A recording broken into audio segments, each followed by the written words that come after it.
오늘은 성령 강림절입니다. 어떻게 보면 교회의 생일이에요. 예수 그리스도께서 약속하신 대로 하늘로부터 성령이 강림하여 위에서 내려와서 제자들에게 임한 사건을 기념하는 주일입니다. 여러분, 오순절 되어 있는데 오는 수는 10일이고 오는 5개잖아요. 50일이 지났는데 예수님이 십자가에 매달리신 날부터 50일이 아니고 부활절로부터 50일째 되는 날이라 해서 오순절입니다.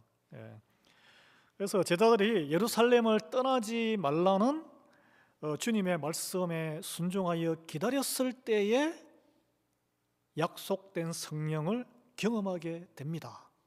이게 중요해요. 여러분, 우리가 다 여기 세례 안 받으신 분 있으시면 세례 교육 받고 세례를 받는 걸 기도해 보셔야 되지만, 물세례를 다 세례 물로 탁 하는 것 또는 물 속에 침례교는 들어가죠. 그걸 물세례라 그럽니다. 물세례를 받고 하나님의 자녀가 되었으나 성령의 임재를 성령님이 함께 감동 감화, 말씀의 감동 감화를 항상 느끼는 그 성령의 임재를 인격적으로 경험하지 못한 이들이 있다면 오늘 성령 강림절에 성령이 임하는 하나님의 강권적인 역사가 있기를 주님 이름으로 축원합니다. 그 성령님은 삼위일체 하나님 중에 한 분이시고 하나님의 영이시고 그리스도의 영이에요. 우리도 이 영이 있잖아요, 영이. 그죠? 그래서 하나님과의 관계가 뭐 아버지가 위고 아들이 밑이고 성령님은 뭐 눈에 안 보이니까 그런 관계가 아니고 동등한 관계입니다. 여러분, 동등한 관계예요. 단지 역할이 다를 뿐이죠.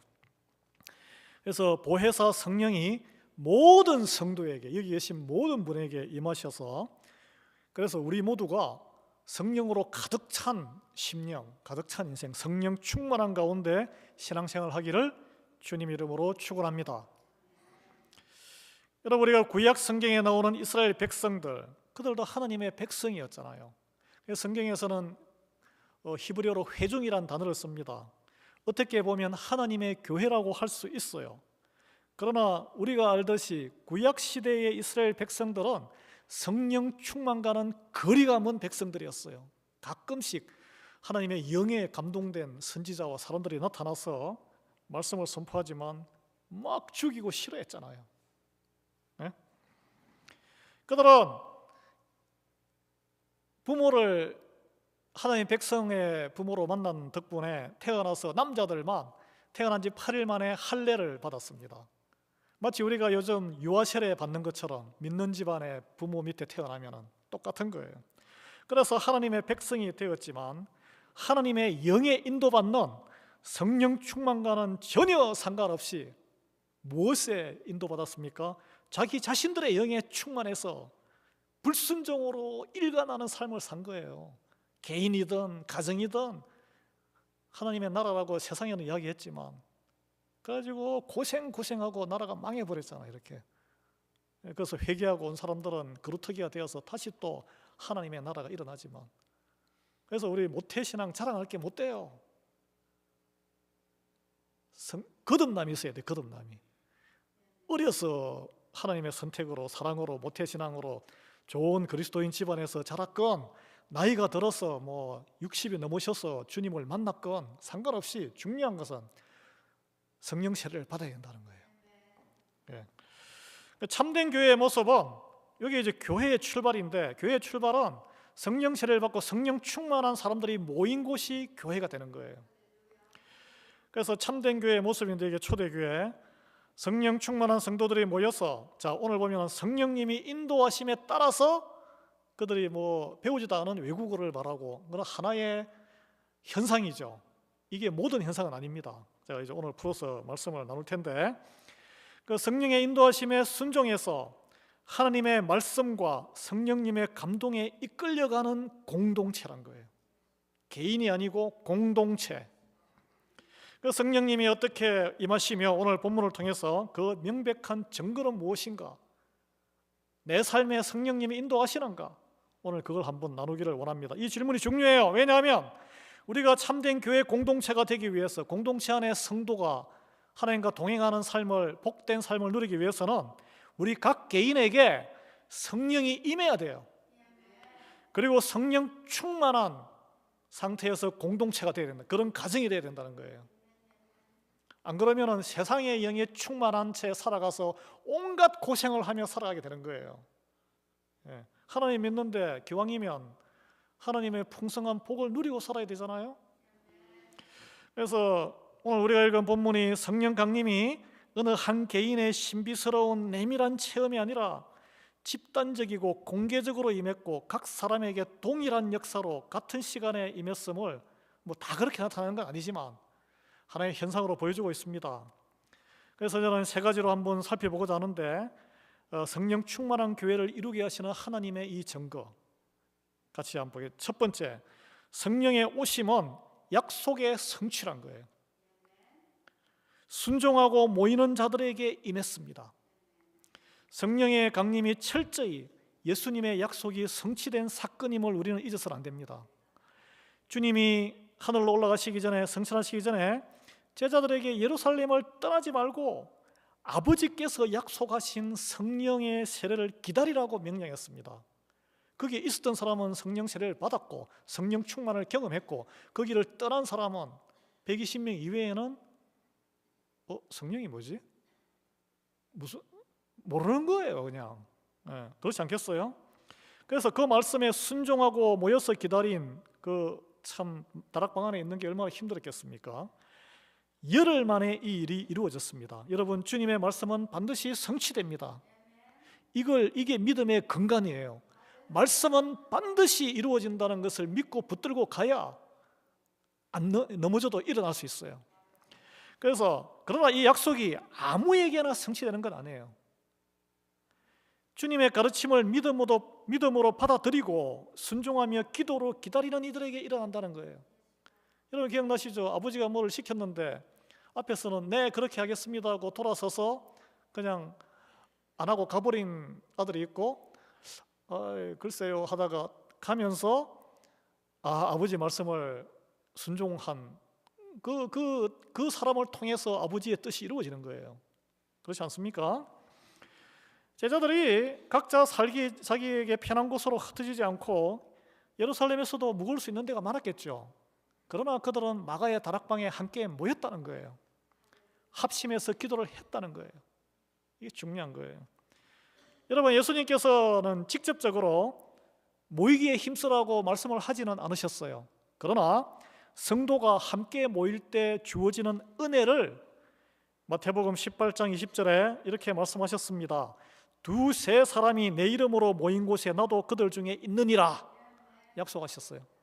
주님의 임재는 공동체를 통해서 드러납니다. 독불 장군이 신앙생활을 할 수는 없어요. 명심해야 됩니다. 이 말을 뒤집어 말하면 모이지 않는 곳에는 주님이 함께 하시기 어렵다는 뜻이에요. 그리고 초대교회 사도들은 그 어려운 가운데 신앙생활을 다 경험하지 않았습니까? 그 신앙생활을 경험한 바탕으로 쓴 것이 서신서예요. 히브리서 10장 25절에 직접적으로 말합니다. 모이기를 패하는 어떤 사람들의 습관과 같이 하지 말고 오직 권하여 그날이 가까움을 볼수록 더욱 그리하자, 더욱 모이기를 힘쓰자란 말이에요. 자, 주님이 재림이 가까워질수록 언제 올지 모르지만 우리는 그 시대를 살고 있습니다. 성도된 자는 모이기에 힘써야 합니다. 모이는 것이 순종의 제1단계예요. 모이지 않으면 다른 순종 힘듭니다. 세상적인 염려와 세상적인 불편함 때문에 안 모이죠.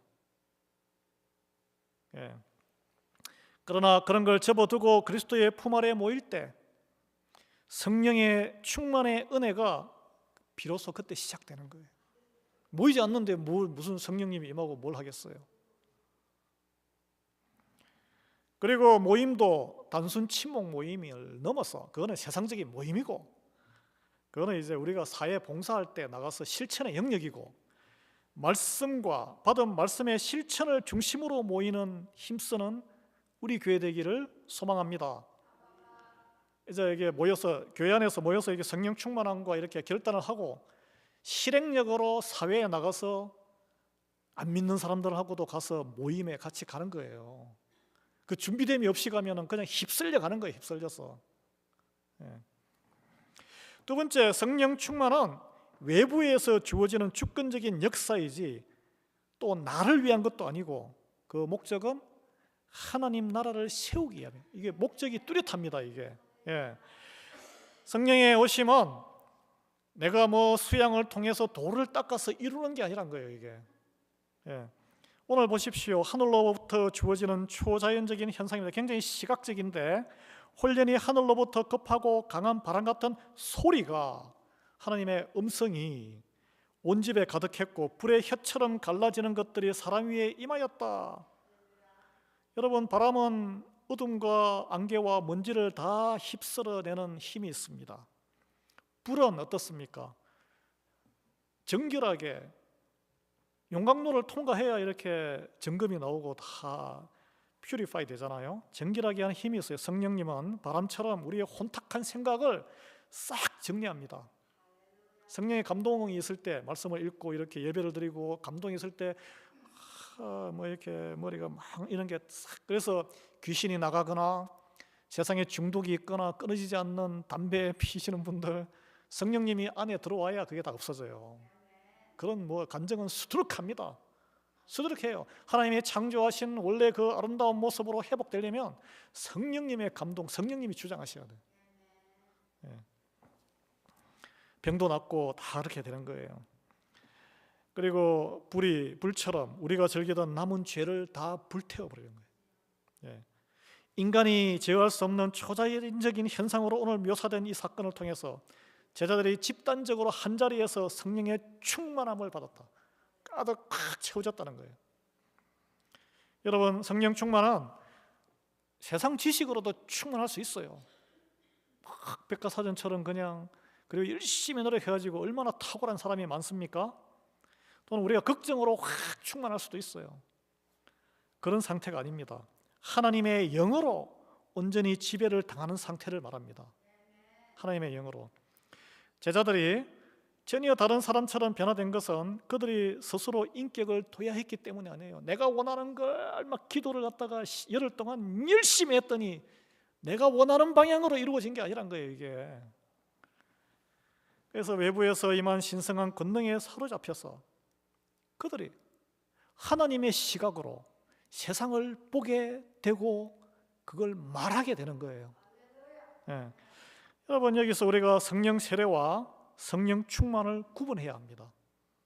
세례는 씻는 거, 이렇게 뒤집어 쓰는 거, 물을 뒤집어 쓰는 건데, 우리가 물 세례 뭐 어디 다른 데서 세례 받았는데 또 세례 받고 싶어요. 그때는 믿지 못해. 내가 긴가민가 했는데 물 세례 받았는데 내가 이제는 좀 더 믿음이 성장해서 한번 내가 믿음으로 세례 받게. 아닙니다. 물 세례는 본인의 선택 같지만 하나님이 선택하신 거예요.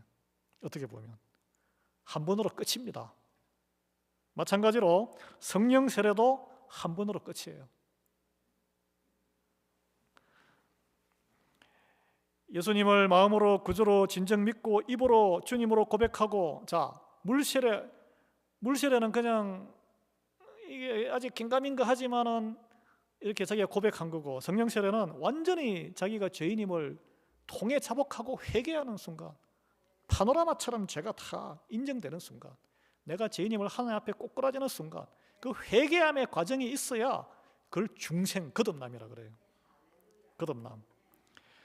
그래서 이제 물세례든 성령 세례든 한 번 일어나는데, 예수님을 주님이라고 고백한 사람에게 성령님이 들어와 살기 시작해요. 물세례 받아도 성령님이 들어와 살아요. 단지 활동을 못해. 왜냐하면 그 안에 아직도 세상을 더 사랑하는 마음이 가득하기 때문에, 변화에 대한 저항이 가득하기 때문에, 말씀이 이해가 안 되기 때문에, 목사가 설교를 해도 귀에 안 들어오기 때문에. 고린도전서 12장 13절과 디도서 3장 5절에서 말씀에 나오듯이 성령 세례는 그리스도의 몸과 연합하는 아주 보편적이고 일반론적인 구원론의 은혜다라고 하는데, 말이 좀 어렵죠. 제가 읽어드릴게요. 고린도전서 12장 13절, 우리가 유대인이나 헬라인이나 종이나 자유인이나 다 누구든지 상관없이 성령으로 세례를 받아 한 몸이 되었다라고 이렇게 말씀하고 있어요. 또 한 성령을 마시게 하셨다. 마셨다는 표현이 있는데, 디도서 3장 5절에는 우리를 구원하시되 우리가 행한 바 의로운 행위로 말미암지 아니하고 오직 그의 긍휼하심을 따라 중생의 씻음과, 중생은 거듭난 걸 얘기하잖아요. 새로운 삶을 이야기합니다. 성령의 새롭게 하심으로 하셨다. 그 성령이 역사하면은 새롭게 되는 거예요. 새롭게, 새로운 사람.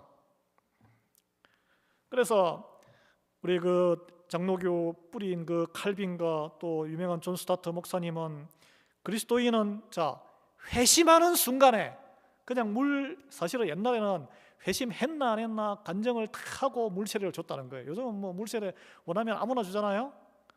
그래서 이게 간정이 없어. 세례를 받아도. 그 가짜예요, 가짜. 어떻게 보면 회심하는 순간에, 즉 하나님 앞에서 내가 죄인됨을 깨닫고 인정하고 회개하는 순간에 성령 세례를 받는다고 했습니다. 자, 회심, 마음을 돌이키는 거잖아요. 내가 하나님 앞에서 죄인임을 깨닫고 인정되고 세상으로 향해 있던 마음이 하나님께로 돌이키는 거예요. 이게 내가 그렇게 하고 싶다고 그렇게 되겠어요? 자꾸 그냥 세상 생각이 계속 들어오는데 하나님이 그렇게 하신다는 거예요. 물론 그냥 세례만 받고 회심 없이도 하나님 백성이 되어서 교회는 다닐 수 있습니다. 누구처럼? 구약시대 이스라엘 백성처럼. 그러니까 힘들어요. 내가 거룩한 척 하려고 그러고 내가 믿음 있는 척 하려고 그러니까 얼마나 힘들어요. 고통스러운 신앙생활이에요, 그게. 그러나 죄인됨을 깨닫는 회개함이 없이는 중생 거듭남이 없다는 거예요. 기쁜 신앙생활을 누릴 수 없다는 거예요. 그게 안타까운 거예요, 이게 사실은. 그래서 아무리 교회를 다녀도 그걸 어떻게 할 수 있느냐? 말씀이 이해가 안 되는 거예요. 저도 그걸 다 경험했습니다. 서리집사 때 회개하기 전에 그냥 주일 예배 드리면 내 의무 방어전 다 한 것처럼 생각되고, 그리고 말씀이 내 삶과 무슨 연관성이 있어요? 이게 이스라엘 백성들의 역사 뭐 이야기지. 살아있다면서, 생명력이 있다면서, 근데 내 인생에는 생명력이 없는 거예요, 이게. 그러니까 내가 무엇을 밋밋하고 이게 능력이 없다면 내가 무엇을 믿고 있는가? 믿기는 하는 건가? 내가 죄인임을 알고는 있는지, 인정하고 깨닫는지, 회개함과 거듭남이 나에게 있는지 의심해 봐야 한다는 거예요. 우리 가운데 이런 이들이 아직 그런 상태에 있다면 성령의 세례를 받고 또 성령 충만함에 은혜가 있기를 축원합니다. 자, 이제 반면에 성령 충만은 뭐냐? 성령이 성도의 전 인격을 주장하는 거예요. 모든 인격을, 하나님의 능력을 나타내는 단계의 그 상태를 말합니다. 여러분, 성령 세례를 받았을지라도 여전히 주님보다 세상을 더 사랑하고 죄와 더불어, 죄를 죄라고 생각 안 해요. 성경에는 다 죄라 그러는데, 아니 남들 다 그렇게 사는데 뭐 나는 거기에 비하면 저 사람은 100을 행하는데 나는 하나 둘 10% 정도밖에 안 하는데 내가 무슨 죄인이야, 나 정도면 아주 의인이지, 속으로 다 그렇게 생각하는 거예요. 그 죄와 더불어 세상적인 가치관과 육신이 요구하는 즐거움을 더 추구하면 물세례 받고 예배드리고 하나님의 백성이 되었지만 성도의 심령과 몸 안에 함께 하시는 성령님이 활동 안 하십니다. 주무세요. 그러다가 이제 계속 그런 생각을 하면은 소멸돼 버려요. 불이 꺼져 버리듯이. 그래서 나중에 예수님이 말씀하셨잖아요. 아니 주님의 이름으로 이것하고 저것 하니까 내가 너를 도저히 모른다. 원통한 일이 벌어지는 거예요. 그러나 여러분, 주님과 하나님 나라를 절실히 사모하면 할수록 성도 안에서는 성령이 왕성하게 활약하게 됩니다. 성령의 활동이 한 사람과 공동체에서 드러나는, 이게 인간과의, 사람과의 관계에서 드러납니다. 나 홀로 있을 때는 내가 뭐 거룩한 사람도 되고 악인도 되고 상상 속에 있으니까 아무 소용이 없어요. 혼자 있는 거는. 인간 관계 가운데 드러나는데 가장 먼저 드러나는 것이 말의 변화예요. 말의 변화. 말의 변화. 그리고 그 말의 변화가 행실의 변화로 이어져요. 그리고 행실의 변화가 오래 시간이 지나면은 품성의 변화로 이어집니다. 이게 이제 우리가 성경에서 말하는 성령의 열매예요. 그 인격으로 나타나요. 인격으로. 그래서 하나님을 안 믿고 인격 좋은 사람도 있지만 믿음이 장성했는데 인격이 품성이 개떡이다, 이거는 제대로 안 믿는 거예요. 예. 그래서 그런 변화 가운데 주변 환경을 하나님 나라로 변화시키는 하나님의 능력이 그 사람을 통해서 드러난다는 거예요. 그런 교회를 통해, 그런 공동체가, 모인 공동체가 교회란 거예요. 그래서 빛과 소금이 된다는 거예요. 오늘 본문이 성령 세례와 충만함의 그 첫 현상을 증거하고 있습니다. 4절에 보면 그들이 다 성령의 충만함을 받고 성령이 말하게 하심을 따라 다른 언어들로 말하기를 시작하니라. 자기들이 평상시 쓰던 말이 아니라 실제로 이 방언인데 실제 외국어예요. 그리고 그 내용도 자기들이 평상시 하던 내용과 다른 말을 한 거예요. 하나님의 크신 일을 증거한 거예요. 여러분, 일각에서는 이걸 두고 성령 충만의 확실한, 네가 성령을 받았냐 안 받았냐, 방언을 할 수 있냐 없냐로 이렇게 하는 아주 그 좁은 해석을 하는데, 여러분, 방언은 성령이 주시는 수많은 증거인 그 은사라고 하는데 그 중에 하나일 뿐입니다. 그게 성경적인 바른 해석이에요. 오순절 다락방에서 나타난 방언은 우리가 룰룰랄랄랄랄랄랄랄랄랄랄랄, 그것도 방언이지만 누가 알아들어요? 그거? 누가 해석할 수 있어요? 해석할 수 없는 방언은 공동체에 아무 소용이 없다 그랬습니다, 바울이. 이 방언은 오늘 여기 열거된 갑바도기아부터 해가지고 최소한 13개국 이상의 실제 외국어였습니다. 갈릴리 시골 출신 제자들이 무슨 외국어를 배웠겠어? 그들이 아는 것은 아람어와 히브리어, 또 혹은 헬라어밖에 없었어요. 각 외국어로 성령의 은사가 드러나게 하신 이유는 거기에 당시에 천하 만국에서 온 경건한 해외 동포 유대인들, 그리고 하나님을 믿는 또 해외인들이 많았기 때문에요. 그들에게 복음을 전하기 위해서란 거예요. 예. 이 성령 충만하게 하시는 성령의 능력으로 우리가 평상시 행할 수 없는 일을 행하게 하는 것은 오직 하나님 나라를 세우기 위함이다. 이것을 우리가 알아야 됩니다. 개인적인 나의 종교적인 우월감과 탁월함을 세우기 위함이 아니란 거예요. 오직 교회 공동체의 덕을 세우기 위함입니다. 교회의 덕을 세우기 위해서 성령 충만으로 인한 나타나는 성령의 은사가 아주 다양합니다. 제가 찾아봤는데 이제 초대교회의 역사를 통해서 사도들이 고린도전서, 로마서, 에베소서, 그리고 베드로, 이거는 앞에 거는 바울이고 베드로까지, 베드로전서에 걸쳐서 방언, 그리고 하나님의 일의 실천, 봉사, 또는 가르치는 은사 20여 가지가 있습니다. 20여 가지. 말씀을 해석하고 전하는 지혜, 지식에, 이게 또 예언하는 것은 하나님의 말씀으로 해석할 수 있는 또 영적인 분별의 영, 그리고 방언 번역에 뭐라고 이야기하면 이게 이분이 지금 뭐라고 기도하는구나. 병 고침의 은사, 치유의 은사, 하나님의 능력 없는데 이렇게 막 하면은 크게 또 사람이 모이고 이런 것도 그 성령의 은사 중에 하나예요. 제가 이렇게 설교하는 것도 성령의 은사 중에 하나죠. 구제, 또 다스리는 행정의 능력, 선지자, 목사, 교사의 직분, 다 성령의 은사입니다. 왜일까요? 세상적인 생각으로는 그런 일을 할 필요가 없는 거예요. 시간 낭비죠. 세상적 유익을 따지자면. 이 모든 행실의 핵심이 자기 유익을 구하는 인간의 본성을 넘어서는 것이고 오직 하나님 나라를 위해 필요한 하나님의 성품이란 거예요. 평상시는 제정신으로 행하기 어려운 일들이에요. 하더라도 뭔가 나의 유익이, 내 명예가 선다든지, 내가 심심한 무료한 이 이민사회에서의 교제의 즐거움이 있다든지 그런 걸 쫓아서 그거는 성령 충만한 행위가 아닙니다. 물론 그것을 통해서 역사하기도 하지만 엄밀하게 보면 나에게 아무 유익이 없는 일들까지 체면 때문에, 의무감으로, 내가 장로기 때문에, 집사기 때문에 억지로 하는 게 아니고 기꺼이 기쁜 마음으로 적극적으로 하게 되는 것은 성령님에 이끌린 성령 충만 때문이란 거예요. 예. 그래서 하나님께서는 그걸 다 아세요. 우리는 뭐 모르죠. 저분이 어떤 동기로 이렇게 열심히 하시는지 모른다니까. 어떻게 알겠어요? 그러나 하나님은 아신다는 거예요.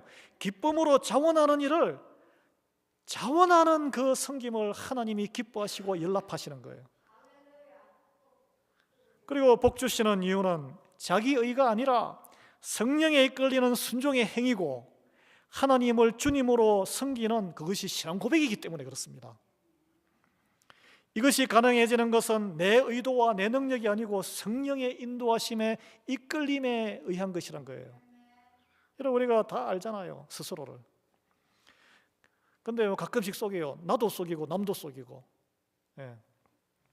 그래서 여러분께서 우리가 교회나 세상에서 하나님의 선한 일을 해냈다고 생각한다면 그것은 내가 한 일이 아니란 거예요. 성령님의 인도하심으로 했다고 여겨야 하나님이 영광 받습니다. 그것이 하나님 나라에서 상급이 되는 거예요. 그래서 은사의 주권은 성령님께 있기 때문입니다. 예. 여러분, 특정 은사가 없다고 해서 믿음이 없는 것이 아니기 때문에 다른 사람의 은사를 부러워할 필요가 없습니다. 성령님은 한 분이시고 여기 있는 모든 분에게 필요한 대로 다 다르게 나눠주세요. 그거 아셔야 돼요. 그래서 고린도전서 12장 11절에 보면 이 모든 일은 같은 한 성령이 행하사 그의 뜻대로 각 사람에게 나누어 주시는 것이니라. 같을 수도 있고 서로 다르게 나누어 주시는 거예요. 합력하여 선을 이루게 하시는 거예요. 그 오순절에 120명의 제자가 제각각 다른 지방의 사투리와 언어로 은사를 받은 것처럼 하나님께서는 영혼 구원을 위해서 다양한 은사를 활용하시는 거예요. 근데 그 은사 우리는 생각하죠. 내가 세상에서 배웠던 탁월한 능력으로 하나님 나라를 섬기겠어. 여러분, 전혀 그걸 이용할 수도 있고 전혀 다릅니다. 저는 세상에서는 신문기자 했잖아요. 글 쓰고 비판하고 분석하는 거잖아요. 그래서 옛날 교회에서 이제 몇천 명 되는 교회에 소식이 얼마나 많겠어요. 그 월간지를 만들었어요. 저에게 맡기더라고. 그러니까 무슨 현상이 있냐면 그 팀을 이루어야 되잖아요. 그분들은 그 백그라운드가 뭐 학교에서 하거나 전문적인 그 출신이 아니란 거예요. 글을 쓰면 그 내 눈에 다 보이는 거야. 이게 부족한 면이. 자꾸 시험이 들더라고. 나의 세상적인 탁월함이 다른 사람을 정죄하게 된다는 거예요. 이 교회는 세상적인 엑셀런시, 탁월함으로 하나님께 드리는 데가 아니란 거예요. 무슨 말씀인지 이해가 되세요? 여기에 공학 박사도 있고 뭐 음악적으로 아주 잘하는 사람도 있지만 그걸 잣대를 대가지고 평가해버리면 교회는 공중분해됩니다. 자기 감동으로 내가 부족하고 수준이 낮지만 같이 모아서 하나님께 드리는 거예요.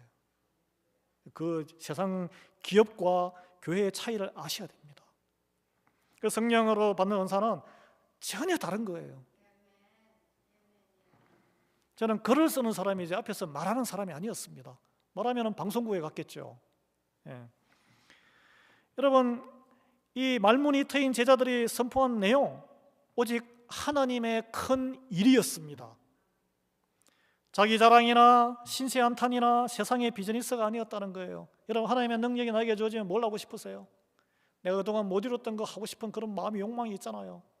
그걸 위해서 성령 충만을, 하나님의 능력을 주시는 분이 아니란 거예요. 하나님의 큰일이 무엇입니까? 예수가 독생자 구주시고 십자가에서 우리 죄값을 대속하시고 무엇보다 사흘 만에 부활하셔서 우리에게 영생을 보장하셨다는 복음의 소식이에요.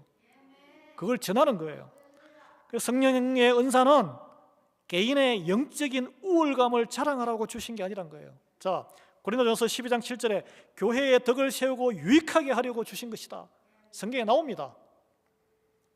그래서 우리가 성령 충만하면 우리의 만남의 대화의 소재가 달라지게 돼요.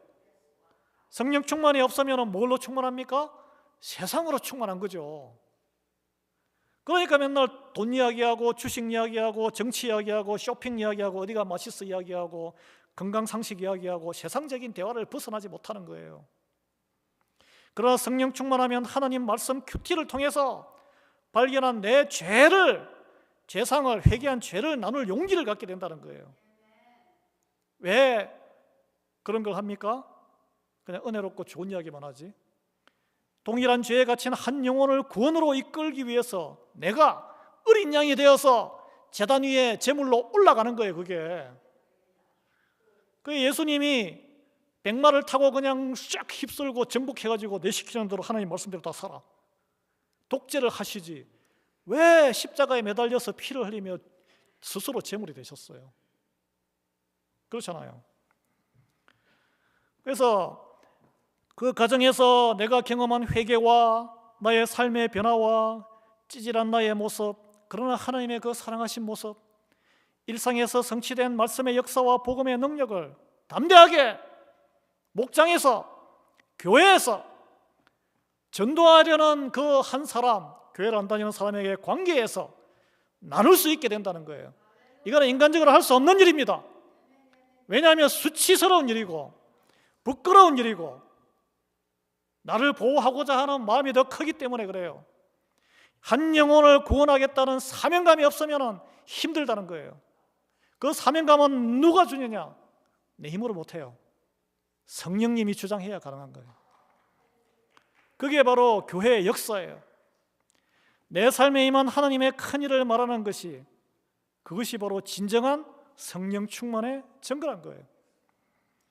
그렇다면 우리가 성령 충만을 받기 위해서 매일 바람처럼 오는 소리와 불의 혀 같은 신비로운 자연 현상을 경험해야 됩니까? 신비주의처럼? 아닙니다, 여러분. 아니에요. 우리가 매일 성령 충만을 위해서 하나님으로 받아야 하는 것은 말씀이에요, 말씀. 근데 그 말씀이 이성적이고 분석 대상이고 딱딱한 그걸 로고스라 그러죠. 로고스, 논리적이고 앞뒤가 짝짝 맞는 성령 말씀, 그게 아니고 살아있는 감동 감화로 내 현실을 해석하는, 마음을 대표오는, 마음을 따뜻하게 하고 마음을 찔러오는, 그걸 레마라 그래요. 그런 성경 말씀이에요. 자, 말씀이 곧 하나님이시고 예수님이시고 성령님입니다. 말씀을 깊게 잘근잘근 묵상해서 먹어 소화시켜야 돼요. 거기서 나를 찌르는 말씀이 뭔지, 나를 감동시키는 것이 뭔지 그걸 받아들이면 내 피와 살이 되고, 뭡니까? 그게 성육신이에요. 성육신. 거룩한 말씀이 내 몸이 되는 거예요. 예수님처럼 내 생각을 변화시키고 내 말을 변화시키게 됩니다. 내 행실과 태도와 습관을 변화시킬 줄 믿습니다. 그래서 말씀에 지배받는 변화된 내 자신이 바로 말씀이 성육신한 예수님을 따라 하루를 살아내는 제자의 길을 걸어가는, 그게 바로 승리하는, 성령 충만한 하루를 살아낸다는 거예요. 그게 승리하는 하루란 거예요. 승리하는 하루. 여러분, 모든 말씀을 알 필요가 없어요. 그동안 들은 말씀 많습니다. 그 읽은 말씀도 많아요. 통째로 다 외우는 사람 누가 있어요, 여기에? 그 좋은 말씀 가운데 나를 찔러오는 말씀, 하나님이 주시는 말씀이에요. 그 말씀을 붙들고 하루를 살아내는 게, 그게 바로 성령 충만이란 거예요. 세 번째로, 자, 이제 그렇게 했는데 막 기쁨으로 하나님의 선한 일을 하는데 다 환영받을까요? 아니에요. 성령 충만한 역사 앞에는 세상은 반드시 상반된 두 가지 반응이 존재합니다. 오늘 여기에 120명의 제자들도 그런 반응을 경험했습니다. 첫 번째는 경건한 무리들의 반응이 있어요. 그들은 오늘 17절 12절에 보면 놀라며 신기하게 여기고 당황했다고 이렇게 반응이 나요. 놀라는 사람, 신기하게 여기는 사람, 당황한 표정을, 당황한 마음과 그걸 솔직하게 반응하는 사람. 자, 유월절을 맞아서 예루살렘에 체류하던 해외 동포 유대인들, 그리고 믿음으로 하나님을 믿게 된 그런 해외인들, 무식해 보이는 갈릴리 사람들이 자기들의 출신지연으로 복음을 전하는 현상에 압도당했어요. 압도. 하나님을 경외하는 마음이 있는 사람들이에요. 그 사람들 기본적으로 성령의 역사를 그들이 무시하거나 반박하지 않고 놀라며 신기해하며 경이로워하며 인정하고, 자, 의문을 가졌습니다. 이게 무슨 일이냐? 의문을 가졌어요. 이 의문과 이 관심이 베드로의 설교로 회심하게 되고 초대교회 3,000명의 이 세례를 받고 구원의 대열에 들어서는 은혜로운 결과로 끝나지 않습니까?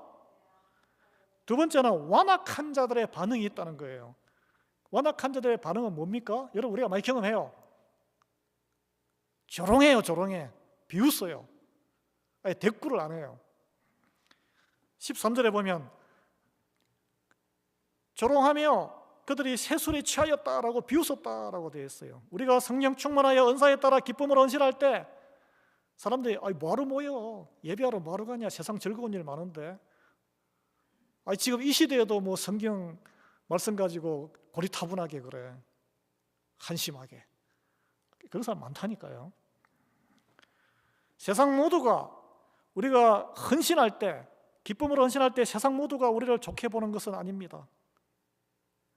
이 조롱을 뜻하는 헬라어 원어는 입술을 삐죽삐죽 내밀면서 비웃는 행위를 말합니다. 이들은 하나님의 구원 역사 자체를 비웃는 자고 하나님을 비웃는 거예요, 사실은. 여러분 구약 시대에 다윗이 이스라엘 백성 전체의 왕이 되어서 이제 통일 왕국이 되어서 가장 먼저 한 일이 70년간 잃어버린 법궤, 하나님의 임재의 상징 그 시대에 그걸 다시 다윗 성으로 가져오는 건데 세상적인 방법으로 화려하게 하다가 사람이 죽고 그냥 그러다가 좀 있다가 다시 하나님의 그 말씀의 방법대로 다시 들어와서 성공하잖아요. 그때 다윗 왕이 기쁨을 이기지 못해서 성 밖의 광장에 나가서 자기의 온 힘을 다해서 춤을 췄습니다. 찬양하면서, 그리고 왕가에 어울리지 않는 베옷을 입고 겸손하게. 성령 충만하면 세상 사람들에게 창피하든 말았든 개의치 않고 하나님 앞에서 어린아이처럼 기뻐하며 춤추는 예배자가 됩니다. 사명 하나로 기뻐하게 돼요. 내가 창피한 게 뭐가 필요해요? 그러나 이런 다윗을 보고 다윗을 따라 남편이 나갔으면 따라 나와야 되는데 나오지도 않고 자기 방에 성 안에서 창밖을 이걸 보면서 속으로 입을 삐죽거리며 비웃는 이가 있는데 첫 번째 부인 미갈. 바지춤이 흘러내리도록 춤추는 다윗을, 또 다윗이 집안의 가족을 축복하기 위해서 들어오니까 채신머리 없이 방탕하게, 그게 무슨 일이냐, 조롱까지 하고 비판까지 하고 정죄까지 했어요. 그 아내 미갈은 결국 하나님의 축복에서 완전히 제외되어서 자녀 없이 외롭고 황량한 뒷방에 그냥 고립된 채 인생을 마쳤습니다. 성령의 역사를 조롱하는 자의 것은 이처럼 비참하다는 거예요. 그러나 왕이었지만 세상 체면을 다 던져버리고 어린아이처럼 성령 충만함으로 하나님을 가장 기뻐하며 춤추며 예배했던 다윗은 하나님과 마음을 합한 자, 다윗의 길을 걷는 자에게 내가 축복하리라. 기준이 되었잖아요. 기준이. 하나님의 인정과 사랑을 받게, 많은 죄가 있음에도 회개할 수 있는 또 영을 부어주시고 다시 이렇게 세워주시고. 사실 다윗의 인생은 정말 힘들고 고통스러운 인생이었어요. 결론 맺겠습니다. 성령의 역사를 우리가 기쁨으로 환영해야 할 줄 압니다. 우리가 동일한 한 성령을 받았지만 우리 각자에게 나타난 성령의 은사와 충만의 모습은 다를 수 있다는 거예요. 다른 사람의 은사를 존중하시고 나에게 주신 은사를 개발해서 하나님의 큰 일인 복음을 증거해야 되는 거예요. 겸손하게 성령의 권능에 사로잡혀 교회의 덕을 세우고 하나님의 역사를 활짝 꽃피워서 하나님의 사랑과 축복을 충만하게 누리는 우리 성령 충만한 성도들의 삶이 되기를 우리 주님 이름으로 축원합니다. 기도하겠습니다.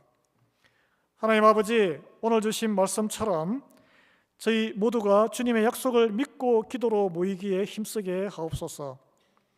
우리 안에 내주하시는 성령님을 제한하지 아니하며 온전히 성령 충만함을 받아 우리 입술로 오직 하나님의 큰일인 복음만을 증거하게 하시옵소서.